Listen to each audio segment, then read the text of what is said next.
स्वागत है आपका यस न्यूज कर्नाटक एक्सप्रेस में। मैं आपके साथ सुफियान हूं। आइए आज की खबर पर नजर डालते हैं।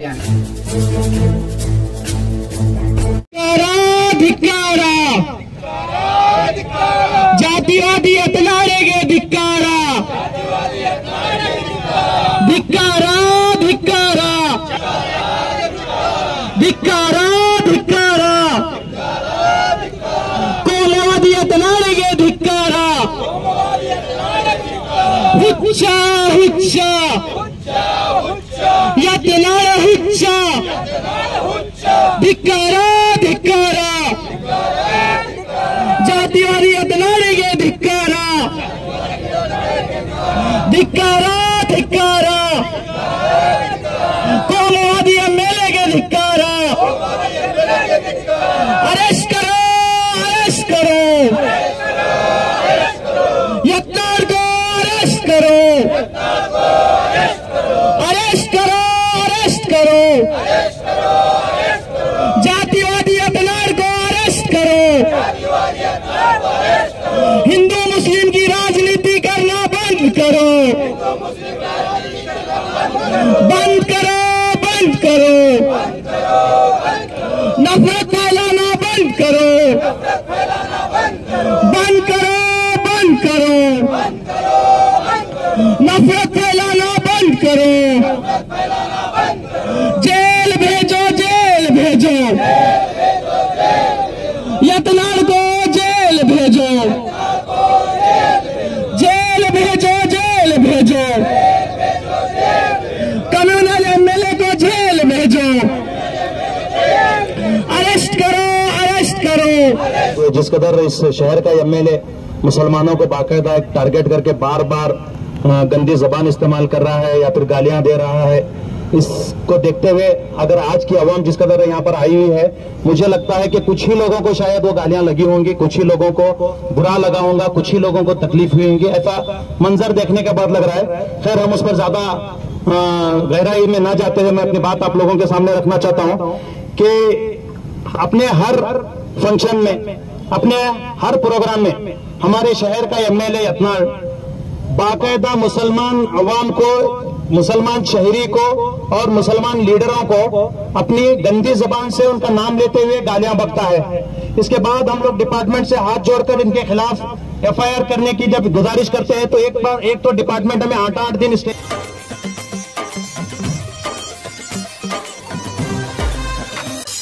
ಆದಿಶಕ್ತಿ ಜ್ಯೋತಿಷಾಲಯ ಶ್ರೀ ದುರ್ಗಾಂಬಿಕಾ ದೇವಿ ಆರಾಧಕರು ವಂಶ ಪಾರಂಪರ್ಯ ಜ್ಯೋತಿಷ್ಯರು ಪಂಡಿತ್ ಶ್ರೀ ಶ್ರೀನಿವಾಸ್ ಶಾಸ್ತ್ರಿ ಇವರು ನಿಮ್ಮ ಜೀವನದಲ್ಲಿ ಯಾವುದೇ ಸಮಸ್ಯೆಗಳಾದ ವಿದ್ಯೆ, ಉದ್ಯೋಗ, ವ್ಯಾಪಾರ, ಸತಿಪತಿ ಕಲಹ, ಡಿವೋರ್ಸ್ ಪ್ರಾಬ್ಲಮ್, ಸಂತಾನ, ಜಾತಕ ದೋಷ, ವಿದೇಶ ಪ್ರಯಾಣ, ಪ್ರೇಮ ವಿಚಾರ, ಸಾಲಬಾಧೆ ಇನ್ನು ಮುಂತಾದ ಯಾವುದೇ ಕಠಿಣ ಸಮಸ್ಯೆಗಳಿದ್ದರೂ ಶ್ರೀ ಭಗವತಿ ಭದ್ರಕಾಳಿ ಹಾಗೂ ಕೇರಳ ಶಾಸ್ತ್ರೀಯ ದೈವಿಕ ಪೂಜಾ ಶಕ್ತಿಯಿಂದ ನಿಮ್ಮ ಸಕಲ ಸಮಸ್ಯೆಗಳಿಗೆ ಕೇವಲ 3 ದಿನಗಳಲ್ಲಿ 100ಕ್ಕೆ 100ರಷ್ಟು ಶಾಶ್ವತ ಪರಿಹಾರ ಮಾಡಿಕೊಡಲಾಗುತ್ತದೆ।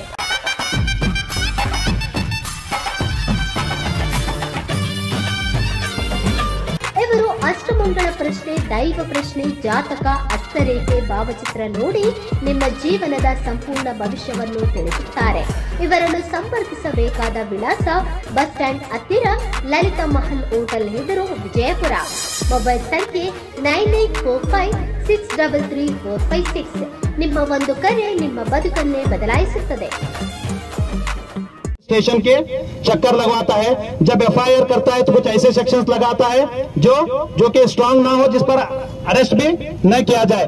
लेकिन जब कोई नॉन अवेलेबल सेक्शंस उस पर लगते हैं तो किसी भी किस्म का एक्शन नहीं होता, किसी भी किस्म का एक्शन एमएलए पर नहीं लिया जाता, ना उसे अरेस्ट किया जाता, ना उसे ताकीद किया जाता, ना उससे कोई भी कड़ी कार्रवाई की जाती। इतना सब कुछ मुसलमानों के साथ होने के बावजूद भी ये डिपार्टमेंट खामोश है, जबकि सबसे पहला जबकि सबसे पहला रोल यहाँ पर डिपार्टमेंट को करना चाहिए था।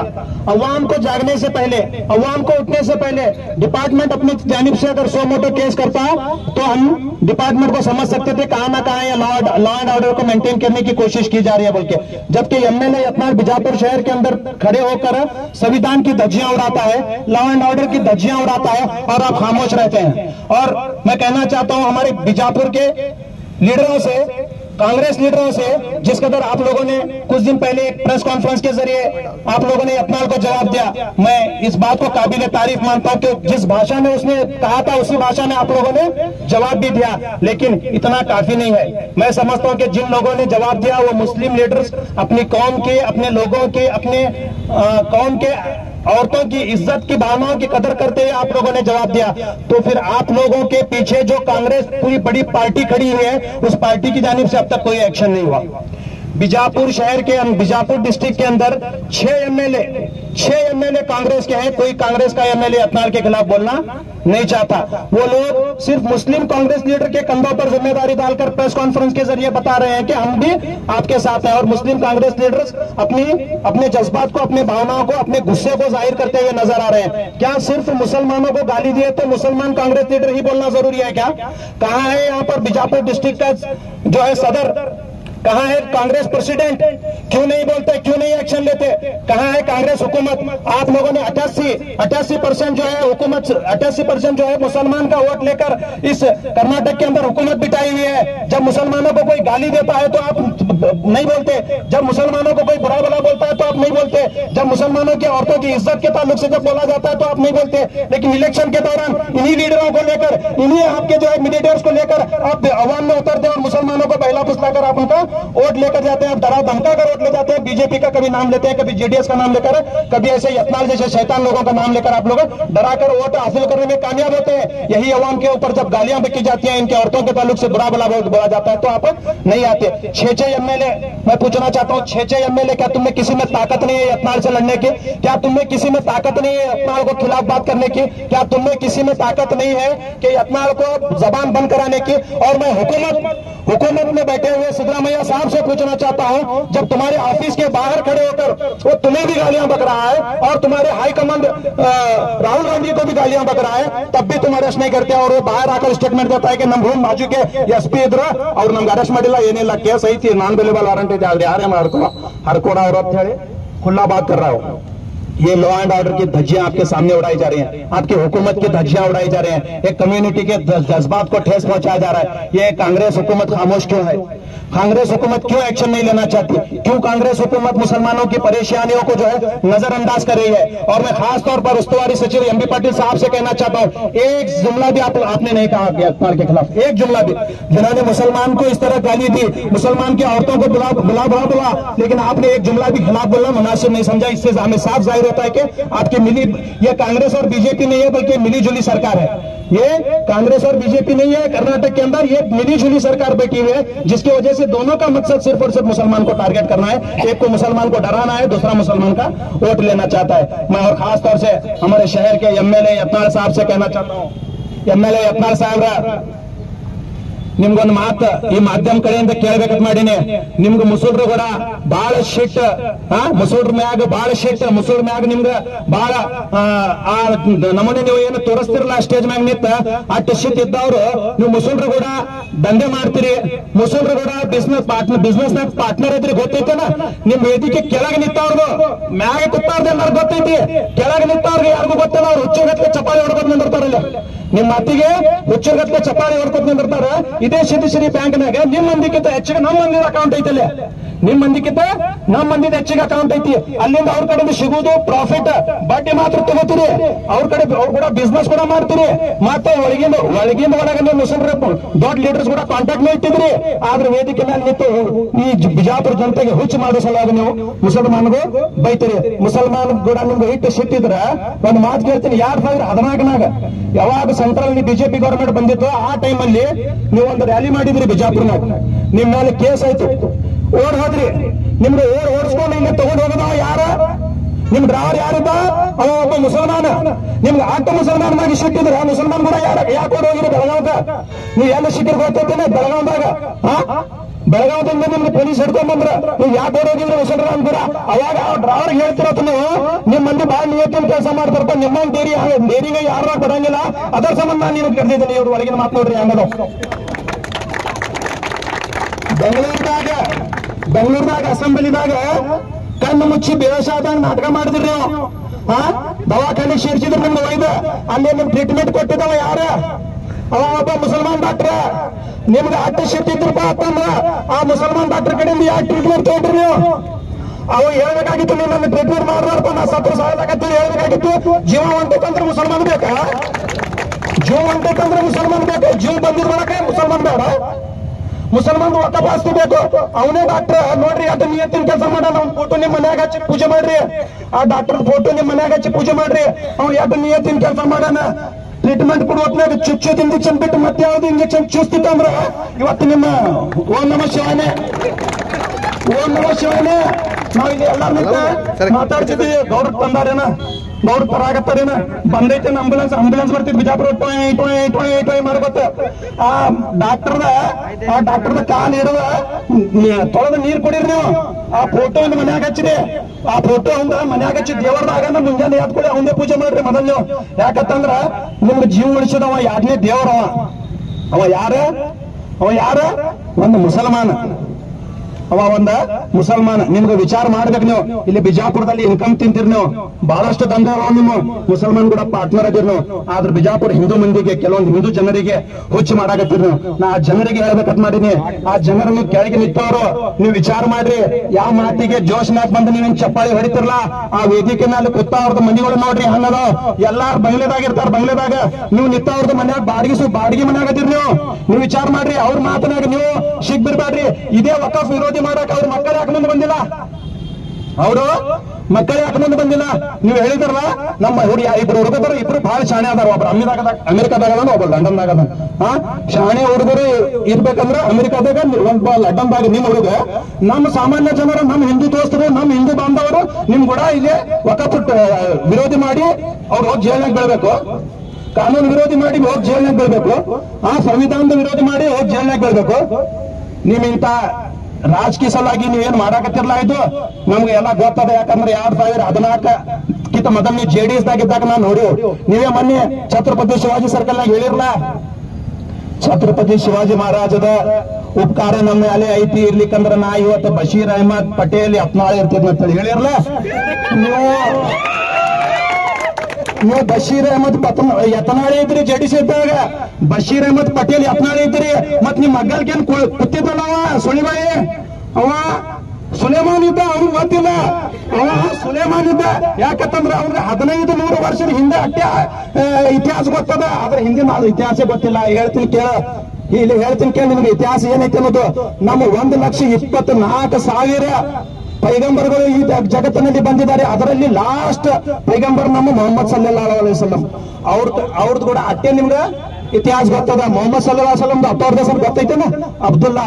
ಅವ್ರ ಕಾಕಾವ್ರದ ಹೆಸರ ಅಬೂ ತಾಲಿಬ್. ಅವ್ರ ಮುತ್ತೆ ಅವ್ರದ ಹೆಸರ ಅಬ್ದುಲ್ ಮುತಾಲಿಬ್. ಇವರೆಲ್ಲ ಮುಸ್ಲಿಮ್ರಲ್ಲ. ಏನ್ ಅಲ್ಲಿ ಯಾರ್ಯಾರ ಸುಲಿಬಾಯಿ ಇದ್ದೇನ? ಏನ್ ಬಸವನಗೌಡ ಇದ್ದ? ಎಲ್ಲಿ ಏನ್ ಕೇಳಾಕ್ ಬರ್ತಿದ್ದಿಲ್ಲ. ಎಲ್ಲ ಏನಿದೆ ಮುಸಲ್ರೆ.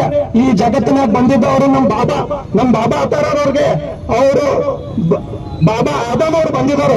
ಆದಮ್ ಅಲೈಹಿ ಸಲಾಮ್. ನಾವು ನೀವು ಎಲ್ಲಾರು ಬಾಬಾ ಆದಮ್ ಅಲೈಹಿ ಸಲಾಮ್ ಅವನಾದ. ನೀವು ಏನ್ ಹೇಳಿದ್ರಲ್ಲ, ನಾವು ಶಿವಾಜಿ ಮಹಾರಾಜ್ ಅವ್ರ ಕರ್ತವ್ಯ ನಮಗೆ ಆಗ್ತಿದ್ದಿಲ್ಲ ಅಂತಂದ್ರೆ ನಾವು ಬಶೀರ್ ಅಹಮದ್ ಇರ್ತಿದ್ದೇಳಿ. ನೀವು ಇದ್ದಿದ್ದೆ ಬಶೀರ್ ಅಹಮದೇ. ನೀವು ಕನ್ವರ್ಟ್ ಆಗಿ ಬಸವನಗೌಡರಾಗಿರಿ. ಇದು ಮಾತು ಗೊತ್ತಿರ್ಬೇಕು ನಿಮ್ಗೆ. ನೀವು ಏನಾರ ವೇದಿಕೆನಾಗಿ ಹುಟ್ಟ 4 ಮಂದಿ ಖುಷಿ ಮಾಡ್ಕೋತ, ಕೆಳಗಿನವ್ರು ಖುಷಿ ಮಾಡ್ಕೋತ ನೀವು ಮಾತಾಡಿದ್ರೆ ಎಲ್ಲರೂ ಒಪ್ಪಂಗಿಲ್ಲ. ನೀವು ಬುದ್ಧಿಗೇಡು ಮಂದಿಗೆ ಹುಚ್ಚು ಮಾಡಬಹುದು, ಆದ್ರೆ ಎಲ್ಲಾ ಜನ ಬಿಜಾಪುರ ಜನತೆಗೆ ಹುಚ್ಚು ಮಾಡಕ್ ಸಾಧ್ಯ ಇಲ್ಲ. ಮತ್ತೆ ನಿಮ್ದೇನು ಎಜೆಂಡಾ ಇಟ್ಕೊಂಡು ಅಂತಿಲ್ಲ ನೀವು. ಈ ಬಿಜಾಪುರದ ಪವಿತ್ರ ಭೂಮಿ, ಸೂಫಿ ಸಂತರ ಭೂಮಿ, ಈ ಭೂಮಿಯ ಮೇಲೆ ರಕ್ತವನ್ನು ನೋಡ್ಬೇಕಂತ ಹೇಳಿ ನಿಮ್ದೇನು ಕೆಟ್ಟ ವಿಚಾರವನ್ನು ಇದಾವಲ್ಲ, ಈ ವಿಚಾರಕ್ಕೆ ಯಾವತ್ತೂ ನಾವು ಬಿಜಾಪುರ ಜನತೆ ಯಾವತ್ತೂ ಸಾಧ್ಯ ಆಗಕ್ ಕೊಡಂಗಿಲ್ಲ. ನೆನಪಿಡ್ರಿ, ಈ ವಿಚಾರಿಗೆ ನಾವು ಬಿಜಾಪುರ ಜನತೆ ಯಾವತ್ತೂ ಸಾಧ್ಯ ಆಗಕ ಕೊಡೋದಿಲ್ಲ. ನಿಮ್ದು ಇದು ಕೆಟ್ಟ ವಿಚಾರ ತಗೊಂಡೇ ಸಾಯ್ಬೇಕು. ನೀವು ಕೆಟ್ಟ ವಿಚಾರ ತಗೊಂಡೇ ಸೀದಾ ಇಲ್ಲಿಂದ ಜನ್ನತ್ಗೆ. ಇಲ್ಲಿ ಮಾತ್ರ ಇಲ್ಲಿ ಮಾತ್ರ ನಿಮ್ದು ವಿಚಾರ ಇಂಪ್ಲಿಮೆಂಟ್ ಆಗಾಕ ಈ ಬಿಜಾಪುರ ಜನತೆ ಬಿಡೋದಲ್ಲ. ಮತ್ತೆ ಇನ್ನೊಂದು ಮಾತು, ನಾ ಪೊಲೀಸ್ ಡಿಪಾರ್ಟ್ಮೆಂಟ್ ದವರಿಗೆ ಇರ್ತೀನಿ. ನಮ್ ಹೊಸ SP ಸಾಹೇಬ್ರು ಬಂದಾರ ಬಿಜಾಪುರ್ಗೆ. ಫಸ್ಟ್ ಅಂತಂದ್ರೆ ಅವ್ರನ್ನ ನಾ ಇಸ್ತಕ್ಬಾಲ್ ಮಾಡ್ತೀನಿ. ಮತ್ತೆ ಎರಡನೇ ಮಾತೇನಂತಂದ್ರೆ ನಿನ್ನೆ ಅವ್ರು ಒಂದು ಪ್ರೆಸ್ ಕಾನ್ಫರೆನ್ಸ್ ಮಾಡಿದ್ರು ಕ್ರಿಮಿನಲ್ಸ್ ಬಗ್ಗೆ ತಾವೊಂದು ಪ್ರೆಸ್ ಕಾನ್ಫರೆನ್ಸ್ ಮಾಡಿದ್ರು. ಪ್ರೆಸ್ ಕಾನ್ಫರೆನ್ಸ್ ಅಲ್ಲಿ ನಿಮ್ಮ ಮಾತನ್ನು ಬಹಳ ನನ್ಗ ಕೇಳಿ ಬಹಳ ಚಲೋ ಅನಿಸ್ತು ನನಗೆ ಮಾತು. ಆ ಕ್ರಿಮಿನಲ್ಸ್ ಬಗ್ಗೆ ಮಾಡಿರಲ್ಲ. ಆ ಬಿಜಾಪುರ್ನಲ್ಲಿ ನಮ್ಮ ಎಲ್ಲಾರ್ಕಿಂತ ದೊಡ್ಡ ಕ್ರಿಮಿನಲ್ ಅಂತಂದ್ರೆ ನಮ್ಮ MLA ಬಸವನಗೌಡ ಯತ್ನಾಳ್. ಮೊದಲ ಅವನಿಗೆ ಹತ್ರಿ ಬಿಜಾಪುರ್ನಾಗ ಶಾಂತಿ ಇರ್ತೈತಿ. ಮೊದಲ ಅವನಿಗೆ ಹತ್ರಿ ಬಿಜಾಪುರ್ನಾಗ ಶಾಂತಿ ಇರ್ತೈತಿ. ಮತ್ತ ಅವನ ಮೇಲೆ ಏನೋ ಆಕ್ಷನ್ ಮಾಡ್ಲಿಲ್ಲಪ್ಪ. ಮತ್ ಇವ ಮುಂದೆ ಹಂಗೆ ವೈಕೋತ್ ನಿಂತ ಯಾವ್ದ್ರ ವೇದಿಕೆ ಮೇಲೆ ಅಂತಂದ್ರೆ ಈ ಬಿಜಾಪುರ ಜನ ಇವತ್ತು ಬಂದಿದವ್ರು ಬಹಳ ಕಡಿಮೆ ಮಂದಿ ಬಂದಾರ. ನಾವು ಇಡೀ ಬಿಜಾಪುರನ ಗೋಳೆ ಮಾಡಿಸೋದಂತ ಕೆಪಾಸಿಟಿ ನಂಬಲ್ಲ ಅದ. ಆ ಇಡೀ ಬಿಜಾಪುರ ಜನತೆಗೆ ತಗೊಂಡು ನಾವು SP ಆಫೀಸ್ ಕೂಡ ಗೆರವ್ ಮಾಡ್ತೀವಿ. ನೆನಪಿಡ್ಬೇಕಾಗುತ್ತೆ. ಡಿಪಾರ್ಟ್ಮೆಂಟ್ ಅವ್ರಿಗೆ ನಾವು ಕೈ ಜೋಡಿಸಿ ವಿನಂತಿ ಮಾಡ್ತೀವಿ. DC ಸಾಹೇಬರಿಗೆ ಕೈ ಜೋಡಿಸಿ ವಿನಂತಿ ಮಾಡ್ತೀವಿ. ಈ ಬಿಜಾಪುರ ಸೂಫಿ ಸಂತರ ಒಂದು ಶಾಂತವಾಗಿ ಇಟ್ಟಿದೆ ಅಂದ ಸಿಟಿ ಇದೆ. ಇದು ಹ್ಯಾಂಗಿದೆ ಹಂಗೆ ಇರಬೇಕು. ಇಂಥ ಒಂದು ಹರಕನಾಲಿದವರು ಯಾರು ಬಂದ ಈ ಬಿಜಾಪುರ ವಾತಾವರಣ ಕೆಡಿಸಬಾರ್ದು. ಆದ್ರೆ ಅದ್ರ ಮ್ಯಾಗ ನೀವು ಲಾ ಅಂಡ್ ಆರ್ಡರ್ ಸ್ಟ್ರಿಕ್ಟ್ ಆಗಿ ಮೇಂಟೈನ್ ಮಾಡ್ಬೇಕು ಅಂತ ಒಂದು ವಿनंती। और मैं साथ ही साथ यहाँ पर आए हुए तमाम अवाम का शुक्रिया अदा करता हूँ और पुलिस डिपार्टमेंट जिन्होंने हमें एक सिक्योरिटी दिया और इनका भी मैं शुक्रिया अदा करता हूँ। और मैं सबसे अहम बात आप लोगों को बताना चाहता हूँ, सुनी बेली स्टेज पर खड़ा होकर एक बात बोला, सुनी बेली स्टेज पर खड़ा होकर एक बात बोला कि हम उपकार से आप लोगों को इस देश में रखे हुए हैं वरना आपको भी देश से भगा सकते हैं। अरे तुम्हारे बाप अंग्रेज हमें नहीं भगा सके तो तू क्या भगाएगा हमें? तुम्हारे बाप अंग्रेज हमें नहीं भगा सके तो तू क्या भगाएगा? ये सबूत है हमारे पास, ये ताम्रपाटा है। मेरे दादा इस देश की आजादी के लिए लड़े थे और तेरे जैसे कई कुत्तों को इन्होंने भगाया, तेरे जैसे कई कुत्तों को इन्होंने भगाया। अगर ऐसा कोई ताम्रपाटा उस दौर की हुकूमत की जानिब से जो दिया गया था 1947 में श्रीमती इंदिरा गांधी की जानिब से, ये मेरे दादा वली अहमद दराक्षी को दिया गया था। तो अगर ऐसा कोई ताम्रपाटा अगर तेरे पास भी है तो मैं चैलेंज करता हूं तुझे कि मीडिया के जरिए बता। मुझे मालूम है अगर तेरे पास कोई चीज है तो सिर्फ और सिर्फ सावरकर का जो है माफीनामा, इसके अलावा कुछ नहीं है, याद रख। ये हमारे देशभक्ति का सबूत है। हमारे बाप दादा, हमारे आबा अजदाद, हम मुसलमानों के बाप दादा ने आजादी के लिए अपने सर भी कटाए हैं और मेरे दादा जो है 6 महीने का जो है काला पानी भी जो है बर्दाश्त कर चुके हैं, तब जाकर इस देश को आजादी मिली। तू नहीं, तेरे बाप को हम लोग इस देश से निकाल चुके हैं, तो तेरे पैर उखाड़ने के लिए देर नहीं लगेगी। और याद रख हमारी बात को, जब हम मुसलमान खामोश है तो ये हमारी इंसानियत है, वरना तुम्हारे बाप को नहीं सुनने वाले लोग हैं हम, तुझे क्या सुनेंगे आप?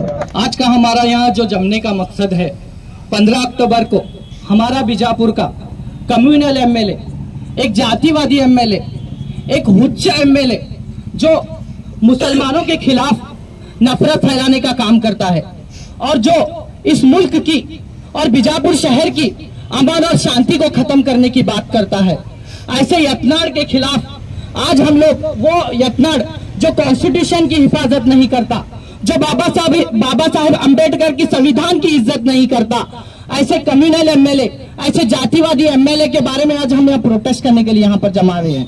हम हुकूमत से मुतालबा करते हैं कि यत्नाड़ को अरेस्ट करें और मैं मिस्टर यत्नाड़ से कहता हूँ कि वो एक प्रेस कॉन्फ्रेंस के जरिए मुसलमान औरतों से माफी मांगे, मुसलमान औरतों से माफी मांगे और यहाँ पर रहने वाले तमाम मुसलमानों से यत्नाड़ माफी मांगे और राहुल गांधी से माफी मांगे और CM सिद्धरामैया से माफी मांगे और BZ जमीर अहमद के उनसे भी माफी मांगे और दिनेश गुंडूराव की पत्नी तबस्सुम जी से उनसे भी माफी मांगे और ना जाने कितने लोगों की यत्नाड़ आज तक अपमान कर चुका है। उन तमाम लोगों से बसवनगौड़ा पाटिल यत्नाड़ जो एक कम्युनल MLA है, जो एक दहशतगर्दी यहाँ पर फैलाने की कोशिश कर रहा है, जो यहाँ दंगे भड़काने की कोशिश कर रहा है, मैं उसे डिमांड करता हूँ कि वो माफी मांगे और मैं हुकूमत से मुतालबा करता हूँ कि उसे अरेस्ट किया जाए। As per the supreme court guidelines के हिसाब से जो भी नफरत अंगेज तकरीर करता है, जो भी नफरत अंगेज भाषण देता है, उसे सुप्रीम कोर्ट का एक ये दिया, डिपार्टमेंट को एक अथॉरिटी दी है कि उसे वहां पर इमीडिएटली सो मोटो केस करके उसे अरेस्ट किया जाए।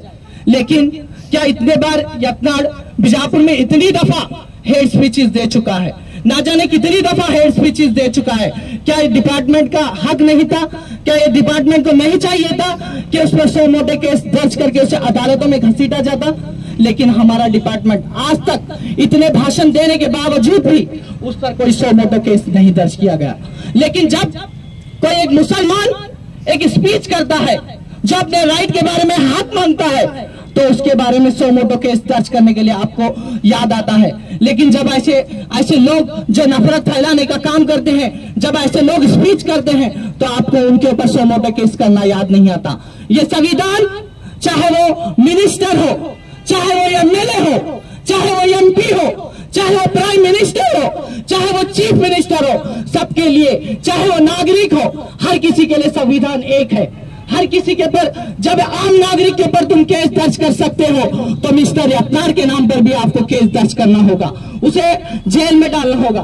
गणेश पाकिस्तान का नाम लेकर यत्नार बार बार पाकिस्तान का नाम लेकर एक पॉलिटिक्स करने की कोशिश कर रहा है, यहाँ के अवाम को तकलीफ देने की कोशिश कर रहा है। मुल्क में, हिंदुस्तान में जितने लोग यहाँ पर रहते हैं, पाकिस्तान का नाम लेकर हमें तकलीफ देने की कोशिश कर रहा है। ऐसे ही 1947 से पहले, जंग आजादी से पहले भी कुछ लोगों ने साजिशें की थी, पाकिस्तान का नाम लेकर इस हिंदुस्तान का बंटवारा किया था। जो गोलवालकर, जो हेगड़ेवर की शक्ल में मौजूद थे, आज उन्हीं की पैरवी करते हुए आज यत्नार भी यहाँ हिंदू मुस्लिम की राजनीति करके यहाँ हिंदू मुसलमान को बांटने की कोशिश कर रहा है, जो यहाँ की जनता कभी होने नहीं देगी। गणेश विसर्जन के मौके पर जब तुझे चाहिए था कि वहाँ गणेश जी के बारे में बात करें, लेकिन वहाँ गणेश विसर्जन के मौके पर तू जाकर वहाँ टीपू सुल्तान रहमतुल्लाह अलैह के बारे में बुरी बुरी बातें करता है। टीपू सुल्तान रहमतुल्लाह अलैह को गालियां देता है, टीपू सुल्तान की शान में गुस्ताखी करने की कोशिश करता है और टीपू सुल्तान की हिस्ट्री को गलत बयान करता है। मैं तुझसे कहना चाहता हूं मिस्टर यत्नार, ये बात याद रख ले, मिस्टर यत्नार तू ये बात याद रख ले, अगर जंग आजादी के फ्रीडम फाइटर में अगर किसी का नाम लिया जाता है तो वो शेर मैसूर, वो मर्द मुजाहिद टीपू सुल्तान रहमतुल्लाह अलैह का नाम है। अगर तुझे मुसलमानों से इतनी नफरत है, मुसलमानों से इतनी नफरत है, टोपी पहनने वालों से इतनी नफरत है, बुर्का पहनने वालों से तुझे इतनी नफरत है, बुर्का पहनने वालों को तेरे ऑफिस के करीब न आने की बात करता है, टोपी पहनने वालों को तेरे ऑफिस के नजदीक नहीं आने की बात करता है। अगर ये मुसलमान नहीं होते, मैं बहुत जिम्मेदारी के साथ आपको ये बात कहना चाहता हूं, अगर ये मुसलमान ना होते तो ये देश आजाद ना होता। अगर ये मुसलमान ना होते, ये टोपी पहनने वाले, ये झुब्बा पहनने वाले, ये मदारिस में पढ़ने वाले बच्चे अगर आज हिंदुस्तान में मौजूद नहीं होते तो ये हिंदुस्तान हमें आजाद नहीं होता। जिस देश में तू एक आजादी के साथ रहकर एक आजाद जिंदगी जी रहा है, तुझे एहसान मानना चाहिए मुसलमानों का, तुझे एहसान मानना चाहिए वो हिजाबी लड़की सुमैया तैयब जी का, जिन्होंने तिरंगे को रंग दिया, जिन्होंने तिरंगा बनाया, उस सुमैया तैयब जी का तुझे एहसान मानने की जरूरत है। शायद तू ये हिस्ट्री को भूल गया है। रामनवमी के टाइम पर, रामनवमी की यात्रा में, रामनवमी के टाइम पर नफरत फैलाने की बात करता है। हालांकि तुझे वहां चाहिए था, रामनवमी के वक्त तुझे चाहिए था कि वह राम जी के तालीमात बोले। वहाँ हिंदू महासभा, हिंदू का प्रोग्राम है तो तुझे चाहिए कि वहाँ हिंदू के बारे में बात करे, हिंदू मजहब के अच्छाइयां बयान करे, राम जी के तालीमात बयान करे। लेकिन तू वहां जाकर भी उन अपने धर्म की बात नहीं करता है, तू वहां जाकर भी मुसलमानों का प्रचार करता है, तू वहां जाकर भी टीपू सुल्तान का प्रचार करता है, तू वहां जाकर मुसलमानों का प्रचार करता है। तुझे चाहिए कि तू वहां जाकर राम जी के तालीमात लोगों को बताएं। और सिद्धेश्वर गुड़ी के जात्रे के मौके पर, सिद्धेश्वर गुड़ी का जात्रा जो बीजापुर में बहुत मशहूर है, सिद्धेश्वर एक बहुत बड़ी हस्ती थी। मैं सिद्धेश्वर जी के बारे में एक बात कहना चाहता हूं, एक बहुत बड़ी हस्तियत जो जिन्होंने 68,000 वचने लिखे, 68,000 वचना उन्होंने लिखा है। आज तक मैंने यत्नार को नहीं देखा कि वो सिद्धेश्वर गुड़ी में कभी किसी का एक वचन बोलते हुए, सिद्धेश्वर का एक भी वचन उसने नहीं बांटा, बल्कि उसे चाहिए था कि वो सिद्धेश्वर जी को फॉलो करते हुए वो वहाँ जो यात्रा होता है वहाँ मुसलमानों की दुकानों पर लगाने पर पाबंदी की बात करता है, मुसलमानों की दुकान वहाँ पर ना लगाई जाए। यत्नार कहता है, क्या वो वक्त भूल गया यत्नार? क्या तू जब मुसलमानों के घरों में बिरयानी खाता था, क्या वो वक्त भूल गया जब टोपी पहनकर तू हमारी ईदगाह में नमाज पढ़ता था? क्या वो वक्त भूल गया जब टीपू सुल्तान की जयंती में, हमारी जयंती में तू शामिल हुआ करता था? आज तेरे ख्यालात बदल गए, अब तू पॉलिटिक्स के लिए मुसलमानों को निशाने पर रख गया। तू हमारे घरों में बिरयानी खाया है, तू टोपी पहन कर ईदगाह में नमाज पढ़ा है, तेरे फोटोज मौजूद हैं, तेरे पुरुष मौजूद हैं, फिर भी तू आज मुसलमानों से इतनी नफरत फैलाने की बात करता है। दशहरे के मौके पर पहली बात मैं यत्नार को एक बोलता हूं कि तू पॉलिटिकल लीडर बनने से पहले, कोई भी इंसान हो, एक पॉलिटिकल लीडर बनने से पहले उसे एक अच्छा इंसान बनने की जरूरत है। किसी का मजहब रहने, कोई भी मजहब रहने, पहले अच्छा इंसान बनने की दावत देता है। यत्नार से मैं गुजारिश करता हूं, तू पॉलिटिशियन बाद में है, तुझे पहले अच्छा इंसान बनने की जरूरत है, ताकि तुझे चले जाने के बाद दुनिया तुझे याद करे, तेरी अच्छाइयों को देखकर तुझे याद किया जाए। लेकिन जब तेरी ऐसा करतूत होती है तो तुझे याद नहीं किया जाएगा। यत्नार, दशहरे के मौके पर राम ने रावण का खात्मा किस तरह किया वो बोलना चाहिए था। झूठ पर सच्चाई की जीत कैसे ली वो बोलना चाहिए था। लेकिन तू वहां भी जाकर मुसलमानों के खिलाफ नफरत फैलाने का काम करता है। बसवन्ना की सरजमी पर, सूफिया लोगों की सरजमी पर रहकर बसवन्ना की तालीमात पर अमल करना तू भूल गया। शायद तू बसवन्ना की हिस्ट्री को पढ़ता तो आज शायद ये कम्युनल बातें नहीं करता। शायद तू बसवन्ना की हिस्ट्री को जानता तो तेरे ऐसे जातिवादी भाषण नहीं होते। यत्नार, 26 मई 2014 को तू क्या भूल गया? 26 मई 2014 को एक होटल में जाकर छुप कर बैठा था, तुझे याद नहीं है? 26 मई 2014 को दंगे भड़काने के जुर्म में एक होटल में इस पुलिस डिपार्टमेंट से खौफजदा होकर छुप कर बैठा था, तुझे वहां से उठा कर लाया था। क्या वही हिस्ट्री को फिर से दोहराने की बात करता है? क्या फिर से तुझे उठाना होगा तेरे घर से? तू कहां छुपता है वहां से? देख, यत्नार जो नफरत फैलाने की कोशिश कर रहा है, ये बीजापुर शहर वो औलिया का शहर है, ये हिस्टोरिकल प्लेस है, यहाँ किसी की नफरत नहीं चलती। यहाँ आपस में मुसलमान और हिंदू आपस में भाई भाई हैं, इनमें फूट बोलने की कोशिश ना कर मिस्टर यत्नार। जवाहरलाल नेहरू और गांधी जी के बारे में इल्जामात लगाता है अपने भाषण में। यत्नार जवाहरलाल नेहरू और गांधी जी पर इल्जामात लगाता है। गांधी जी ने इस देश की आजादी के लिए संघर्ष किया है। गांधी जी ने इस देश की आजादी के लिए संघर्ष किया है। टीपू सुल्तान ने इस देश की आजादी के लिए संघर्ष किया है। शायद तेरे कोई भी मुत्या ने भी इस देश के लिए लड़ा नहीं होगा। तू कह रहा था स्पीच में मुत्या तेरा मुत्या भी इस देश के लिए आजादी से नहीं लड़ा। हाँ, मैं ये गर्व के साथ कह सकता हूँ, मैं आज फख्र के साथ कह सकता हूँ, मेरे मुत्या ने इस देश की आजादी के लिए लड़ा है। जा गेट वे ऑफ इंडिया पे देख, हजारों मुसलमानों के नाम वहां पर मिलेंगे। आज मुसलमानों की हिस्ट्री को बदलने की कोशिश कर रहा है। मैं पूछना चाहता हूँ, राहुल गांधी को गालियां दे रहा है, सीएम सिद्धरामैया साहब को गालियां दे रहा है, लेकिन ये हुकूमत क्या कर रही है? मैं पूछना चाहता हूँ सिद्धरामैया की सरकार से, ये हुकूमत क्या कर रही है? जब 88% मुसलमानों ने तुम्हें वोट देकर तुम्हारी सरकार बनाई, आज तुम वही मुसलमानों को, जब ये यत्नार मुसलमानों के औरतों को गालियां देता है, मुसलमानों को गालियां देता है, टीपू सुल्तान को गालियां देता है, तो तुम अरेस्ट नहीं कर सकते? हमारे होम मिनिस्टर परमेश्वर साहब क्या कर रहे हैं? हमारे चीफ मिनिस्टर सिद्धरामैया साहब क्या कर रहे हैं? क्यों अब तक उसे अरेस्ट नहीं किया गया? आखिर क्या वजह है जो यत्नार को इतनी खुली आजादी से भाषण बोलने की इजाजत दी जा रही है? मुसलमानों को अरेस्ट किया जा रहा है, यत्नार को छोड़ दिया जा रहा है। 5 बार यत्नार के खिलाफ 5 बार नॉन अवेलेबल वारंट आया है। कितनी बार? 5 बार नॉन अवेलेबल वारंट आया। अब तक यत्नार को कितनी बार तुमने जेल में लेकर गए? मैं यहाँ के डिपार्टमेंट अगर मौजूद है तो मैं डिपार्टमेंट से भी सवाल पूछना चाहता हूँ, यत्नार को आप कब जेल में लेकर गए? अगर वही बातें अगर कोई मुसलमान कहता तो आप उसे इमीडिएटली जेल लेकर, भले ही मुसलमानों के वो अखलाक नहीं है, मुसलमानों की वो तालीमात नहीं है, वो किसी के धर्म को बुरा भला नहीं कहते, मुसलमानों की ये शान नहीं है कि वो किसी के धर्म के बारे में बुरे अल्फाज कहें। मुसलमानों के जितने भी प्रोग्राम्स होते हैं वो अपने मजहब के बारे में वहां पर बात करते हैं, किसी और मजहब का वहां पर चर्चा नहीं करते। और मिस्टर यत्नार के जो भाषण में यहाँ बीजापुर में बहुत सारे हिंदू भाई हैं और बहनें हैं, क्रिश्चियंस हैं, बहुत सारे मुसलमान हैं, जो यत्नार के जहां जहां भी भाषण हो रहे हैं, मैं खासकर हाथ जोड़कर ये तमाम लोगों से विनती करता हूं कि यत्नार जहां जहां स्पीच कर रहा है वैसे प्रोग्राम्स में अपने बच्चों को ना भेजें, क्योंकि इनके बच्चे बन रहे हैं डॉक्टर, इनके बच्चे बन रहे हैं ऑफिसर्स, इनके बच्चे बन रहे हैं इंजीनियर। वहां जाकर जय बीआरपी, जय यत्नार, जय बसवनगौड़ा पाटिल बोलने वालों के बच्चे बन रहे हैं सेंटरिंग के मिस्त्री, उनके बच्चे बन रहे हैं किसी के कपड़ों की दुकान में काम कर रहे हैं, रोडों पर कूली का काम कर रहे हैं। ये यंग जनरेशन की पूरा फ्यूचर को खराब, तबाह और बर्बाद करने का काम कर रही है ये बीजेपी सरकार। बीजेपी के जितने भी प्रोग्राम कहीं पर भी हो, मैं आप सबसे गुजारिश करता हूं ऐसे प्रोग्राम्स में अपने बच्चों को ना भेजें, क्योंकि आपके बच्चे हमारे हिंदुस्तान का मुस्तकबिल है। ये लोग आपके बच्चों का मुस्तकबिल खराब कर रहे हैं। और बीजापुर में और एक हरामखोर भी।